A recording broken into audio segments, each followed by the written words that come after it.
अस्सलाम वालेकुम friends, welcome to Ishu vlogs. आज का व्लॉग स्टार्ट करते हैं बहुत ही प्यारे वाक़ये के साथ, जो कि बीबी ज़ैनब सलामुल्लाह से मुंसलिक है।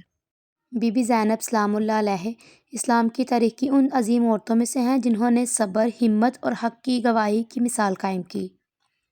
आप मौला अली और बीबी फ़ातिमा की बेटी हैं और रसूलुल्लाह सल्लल्लाहु अलैहि वसल्लम की नवासी। आपकी ज़िंदगी सिर्फ़ इबादत और परहेज़गारी तक महदूद नहीं बल्कि हक़ के लिए खड़े होने, ज़ुल्म के ख़िलाफ़ आवाज़ बुलंद करने और इस्लाम के पैगाम को ज़िंदा रखने की तारीख़ है।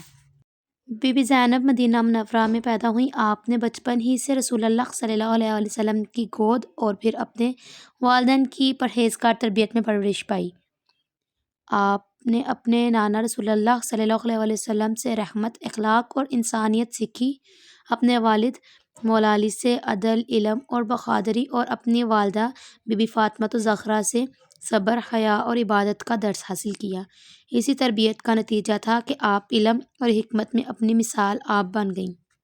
बीबी ज़ैनब का सबसे अहम और तारीख़ी किरदार वाक़या करबला के दौरान नज़र आता है। जब इमाम हुसैन ने ज़ुल्म और नाइंसाफ़ी के ख़िलाफ़ क़याम का फ़ैसला किया तो बीबी ज़ैनब ने इस सफ़र में भाई का साथ चुना। आप जानती थीं कि ये सफ़र मुश्किल और इम्तिहान से भरा होगा, मगर फिर भी आपने हक़ का साथ देना बेहतर समझा। करबला में बीबी ज़ैनब ने ख़वातीन और बच्चों की देखभाल की। मुश्किल हालात में भी आपका हौसला कायम रहा। आपने हर लम्हा अल्लाह पर भरोसा रखा और सब्र का दामन नहीं छोड़ा। ये सब्र कमज़ोरी नहीं बल्कि सबसे बड़ी क़ुव्वत था। वाक़या करबला के बाद बीबी ज़ैनब का किरदार और भी ज़्यादा वाज़ेह होकर सामने आता है। जब काफ़िला अहले बैत को कूफ़े ले जाया गया तो बीबी ज़ैनब ने ज़ुल्म के सामने खामोशी इख्तियार नहीं की। आपने अपनी हिम्मत और फ़साहत से हक़ बयान किया। कूफ़ा में आपका खुतबा तारीख़ का एक अहम मोड़ है। आपने लोगों को उनके वादों की याद दिलाई और उन्हें अपनी ज़िम्मेदारी का एहसास दिलाया। इस तरह यज़ीद के दरबार में भी आपने बेखौफ होकर हक़ की बात की। आपके अल्फाज सिर्फ़ शिकायत नहीं थे बल्कि ज़ुल्म के निज़ाम के ख़िलाफ़ एक मज़बूत दलील थे। ये सब्र ना तो मजबूरी था और ना ही बेहिसी, बल्कि ये ईमान की बुलंदी और यकीन की क़ुव्वत का इज़हार था। इसी वजह से बीबी ज़ैनब को पैगाम करबला की अमीन कहा जाता है, क्योंकि अगर आपका किरदार ना होता तो करबला का पैगाम इतना वाज़ेह तौर पर दुनिया तक ना पहुँचा जाता। बीबी ज़ैनब की ज़िंदगी आज के दौर के लिए भी बेहतर नमूना है। आप हमें सिखाती हैं कि हक़ के लिए खड़े होने के लिए सिर्फ़ तलवार की ज़रूरत नहीं होती। कभी कभी अल्फाज और किरदार ज़्यादा ताकतवर होते हैं। औरत हो या मर्द, हर शख्स पर ज़िम्मेदारी है कि ज़ुल्म के सामने खामोश ना रहे।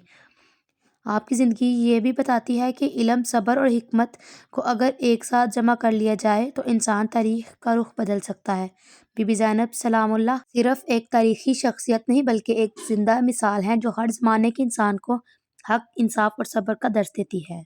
बीबी ज़ैनब सलामुल्लाह अलैह की ज़िंदगी एक रोशनी का चिराग है जो अंधेरों में भी रास्ता दिखाता है। आपका वाक़या और किरदार हमें याद दिलाता है कि अल्लाह पर यकीन, हक़ की हिमायत और सब्र के साथ की गई कोशिश कभी ज़ाया नहीं जाती। इसीलिए आज भी बीबी ज़ैनब सलामुल्लाह अलैह का नाम अदब, मोहब्बत और अक़ीदत के साथ लिया जाता है।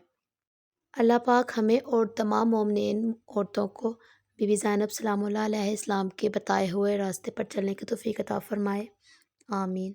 सो फ्रेंड्स, अगर आपको आज का व्लॉग पसंद आया हो तो लाइक, कमेंट और सब्सक्राइब ज़रूर कीजिएगा। मिलते हैं नेक्स्ट व्लॉग में, तब तक के लिए अल्लाह हाफ़िज़।